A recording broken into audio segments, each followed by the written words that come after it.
Hey everyone, it's Lizzie and welcome back to my channel. Today is the first time that we plan out our monthly budget being 100% debt-free. And I just made some notes here on my calendar here for the month of May. So May is the first month that we don't have to make any debt payments. I'm going to go ahead and share that with you. So if you guys are interested to see what that looks like, then keep on watching. So the first thing that I like to do when starting out a monthly budget is really plugging in when the bills are going to be deducted. So on a calendar view, on your phone, you should mark down when bills are due. So now we are renting. And so I know that the first of the month, we have to pay the rent. And then we have our regular subscriptions. So we have our iTunes, Spotify, we have our ID theft. We now have a storage unit.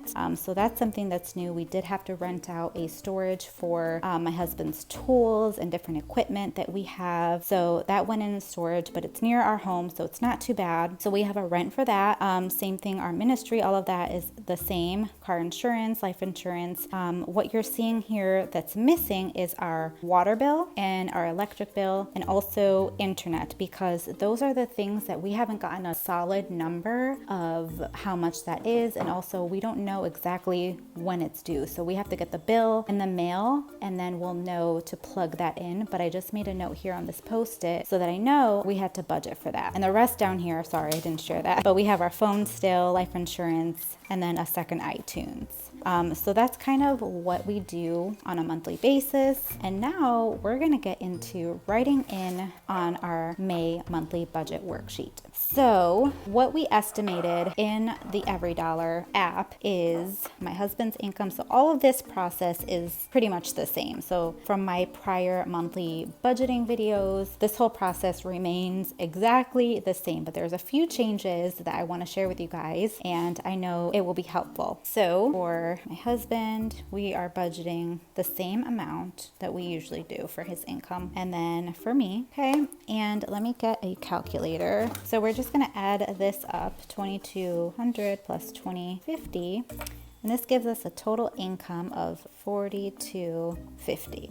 So based on this number, since we are having our expenses so much less than what we did at the house, we are now living off of, or the goal is to live off of 70% of our income. So I have been sharing for months now that we had been living off of 80% of our income, because honestly, that was a realistic thing for us to do. Living off of 70% just was not realistic for us because our bills were just so much higher, and it would be a struggle if we would have lived off of 70%. It just wasn't realistic. And I'm all about making a realistic budget. So living off of 70%, however, with the changes that we've made in our life, is doable. We can totally do that. So we're taking this total income number and we're going to multiply that by 0.7. And that gives us 2,975 as 70%. And that is what the goal is to have as our spending money. So that includes all of your utility bills, your food, your regular spending. It does not include your sinking funds. So sinking funds is like those upcoming expenses, saving for your anniversary,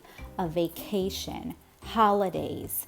That's saving for like car repairs. That is something that you know is coming up, and you want to make sure that you have enough funds to cover that expense. So this is something that you are planning ahead of time. I am not putting my sinking funds as part of this number. This number is our living expenses, our utilities, food, gas, all of that. We're gonna fill in the giving section, and then I'll move on to covering this number right here. So the tithe is the 10% from that little formula that I gave. Living off of 70%, we tithe 10%, and then the last 20% is gonna be for our savings goals, which we are so excited about for this big change that's happened in our life. So 10% from this for 25, and then our offering, this is something that we give to a ministry and it never really changes, so it's 20. 445 is our total giving section. Now let's move on to our expense portion. And this is the part that has changed drastically in our budget. Let me zoom you guys in so that way you can see exactly what I am writing here on the expense portion. So keep in mind,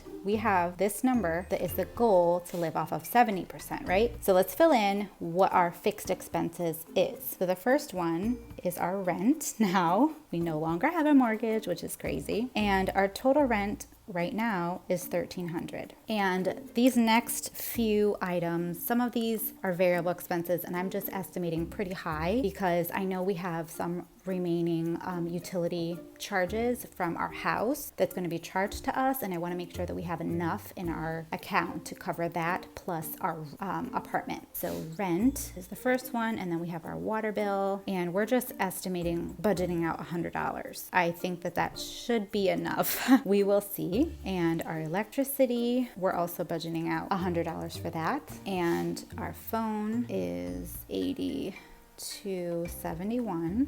Internet, we're budgeting $20 for that because we only have internet here, and we get a slight discount in the community that we live in, so that's amazing. So our internet bill, we're estimating about $20 for that. I don't know what the exact number is, but they gave me a quote and it was a little bit less than 20, but I just want to be safe and just budget a little bit more. And then we have our storage, and that is $72 for the rent there. And then now moving on to our subscription. So we have Spotify, and that is $14.99. We have iTunes, which is $198 for that. We have Disney Plus, which is $6.99. And then we have our car insurance, which is $192.18. ID theft is $12.90. Life insurance for the both of us. So let me just add that up. $17.78 plus $12.70. So $30.48 is our life insurance. And then now we have renters insurance. So this is a new transaction. We're gonna move on to our spending items. I used to put all of my cash envelope here on sinking funds. However, I've decided to see if I can switch it up. So I don't know if I have enough room, to be honest, but we will see how all of this works for this. So next thing I'm gonna budget out is our gas, and we're budgeting $150 for my husband and then $80 for me.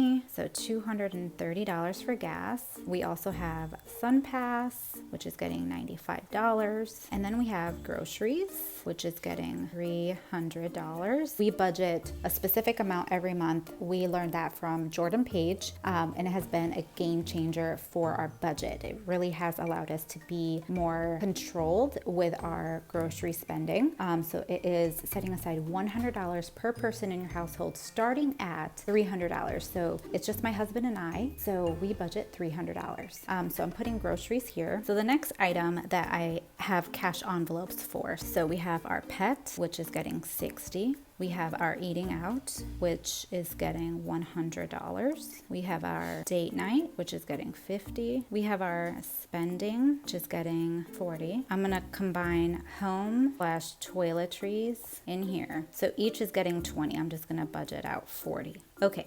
So that works. The next thing that I'm gonna do is just go ahead and add all of this up, and we will see where we are at with our expense section. All right, so that looks like the right total based on my every dollar, $28.65.90. Now there is one thing that I want to say, and I didn't have enough room down here to include that, but I'm gonna go ahead and just mark it right down here. Miscellaneous, $50.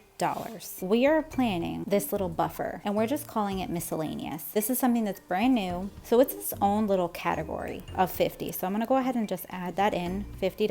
So $29.15.90, right? If I add these two together. Do you remember what the 70% was? Let's go ahead and just do that again. $42.50 times 0.7, $29.75, $28.65 is this total expenses. $28.65. I just subtracted that. It leaves us still with $110. So we're gonna subtract the $50. So we're still within reason of $60. Guys, that is just crazy. Look at all of this stuff and just know we are so comfortable. This is the craziest thing. So that's what we're doing right now, and that's the change that we've made in our budget. We're gonna figure out what is the remaining to plan out for our sinking funds. So we're gonna go ahead and get into that right now. So we're taking the $42.50 income and we're gonna subtract the total giving. And then we're gonna subtract this amount down here, $28.65.90. And we're also gonna take away this $50. I know it's a little bit confusing because I don't have enough space, but just follow me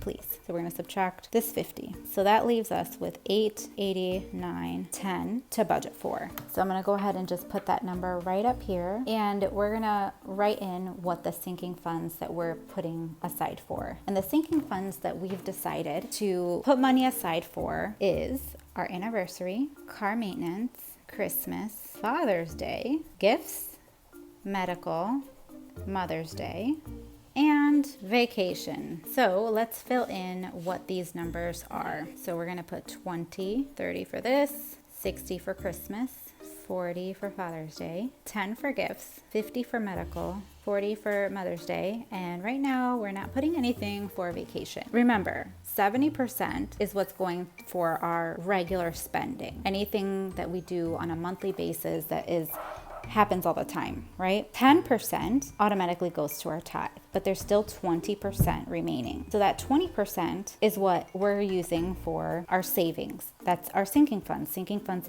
that's savings. And then also growing our 3 to 6 month emergency fund. And then the future goal is to save for our house. So right now, I'm just gonna go ahead and do this. We are not putting anything to debt, nothing to debt. So now let's go ahead and just add up what this part is. So $250 is what our total sinking fund section is. So let's take that $889.10 and we're gonna subtract that $250. That leaves us with a remaining of $639.10. And we are just going to drop that right down here to our emergency savings, because we still want to make sure that our emergency fund is fully funded. So what that means, just in case you don't know what an emergency fund is for, typically the best case is if you have at least 3 to 6 months worth of your expenses in a savings account. And we only have just a little bit more to go, but if we go on this track, we will be done by this month. I'm gonna show you exactly what we're doing. So with all of this, so I don't take our like regular spending, it's all of the needs. So I'm actually just gonna take this number, the $28.65.90, and I'm gonna subtract a few of these things that's not a need. So like the eating out is not a need, date night is not a need, the spending. So $26.75.90 is a month of our expenses. So we want to multiply that by 3 to 6 months, depending upon your situation. So if you are like us and you have 2 full-time jobs and you have that regular income, then having 3 months is recommended. It's good. So you take that number and you multiply it by 3. So that gives you roughly $8,000. So that is our goal for our 3-month emergency fund savings. So guys, we are like right there. So that's why we still want to contribute, at least for this month, to our emergency savings, because that will complete that goal of ours to have that fully funded. And then after that, our plan is to start saving for our house. Applying that leaves us with all of the money budgeted for. So that is what our May monthly budget looks like for being the first time of not having to pay any debt. And it is an amazing feeling. If you still have debt, I just want you to know it is so possible, and it does take sacrifice. Obviously, our debt story is different than yours. But the beauty of budgeting is that you can adjust your budget based on your life. What works for us may not work for you, and that is totally okay. Do whatever works best for you and your family. And so I really hope that this encourages you to get on a written budget, make a plan, and stick to it. That is everything for today's video. If you found this video helpful, be sure to hit the thumbs up button, subscribe to my channel if you haven't already, and I will see you guys in a brand new video. Bye guys.